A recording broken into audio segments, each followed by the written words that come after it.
BMW E7 එකේ අර මේ G එකේ තියෙනකොට පස්සට යන G එකේ තියෙනකොට පොඩ්ඩක් අර නිකන් මේ පස්සට යන ගතියක් තියෙනවා කියලා හැමෝම මේ කීප දෙනෙක් අතරම කියලා තිබ්බා. මම හිතන්නේ දැන් මේ අපි චුට්ටක් ඒක එක්ස්පීරියන්ස් කරලා බැලුවොත් දැන් මේ ඉන්න තැනත් ඒ වගේ පොඩි බෑවුමක් තමයි මෙහෙම පල්ලෙහාට තියෙන්නේ. අපි චුට්ටක් බලමු ඒක මේ දැන් මේ ඉස්සරහට දැන් මේ D එකේ ඉස්සරහට යනවා. එයා සාමාන්‍යයෙන් ඔය 4 5 වගේ යනවා. මම මේ බ්‍රේක් එකේ අඩිය තියන් ඉන්නේ. හරි. දැන් මෙතන පොඩි බෑවුමක් තියෙනවා. හැබැයි මේකෙදි වෙන්නේ දැන් මේ බ්‍රේක් එකේ අඩිය තියාගෙන දැන් මම D එකේ ඉන්නේ. දැන් අපි දාමු රිවර්ස් එකට. මොකද බෑවුම තියෙන්නේ පිටිපස්සට ඉඳලා.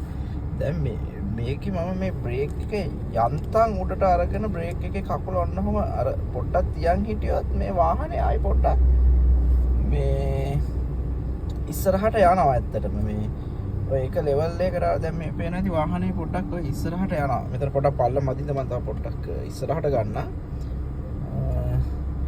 දැන් මේක දැන් මම රිවර්ස් එකේ තියෙන වාහනේ. දැන් රිවර්ස් එකට යන්න ඕනේ. බෑවුම තියෙන පල්ලමට. හැබැයි මම බ්‍රේක් එකෙන් අඩිය පොඩ්ඩක් මෙන්න මේ ගාන්න බුරුල් කරාම මට පේන ඇති මේ වාහනේ ඉස්සරහට යනවා මේ වාහනේ ඉස්සරහට යනවා. රිවර්ස් එකේ තියෙන්නේ. බ්‍රේක් එකයි පාගල මේ බ්‍රේක් එක සම්පූර්ණයෙන්ම අත ගත්තම රයිට් වාහනේ නිකම්ම පිටිපස්සට ඇදෙනවා. වාහනේ නිකම්ම පිටිපස්සට යනවා. ඒක තියෙන්නේ අර මේ බ්‍රේක් එකේ අපි ලාවට මෙහෙම කකුල දිහා හිටියොත් බයට ඔය වාහනේ නිකම්ම මේ ඉස්සරහට ඔය දැන් නිකම්ම වාහනේ ඉස්සරහට යනවා. බ්‍රේක් එක සම්පූර්ණයෙන්ම අත ගත්තම වාහනේ පිටිපස්සට එනවා නිකම්. සෝ ඔන්නෝක තමයි ඔතන තියෙන්නේ ඔය මේ අර වාහනේ පස්සට යනවා කියන්නේ ඔන්න ඔය හේතුව මත තමයි. ඒක පොඩ්ඩක් ආයි try කරලා බලන්න.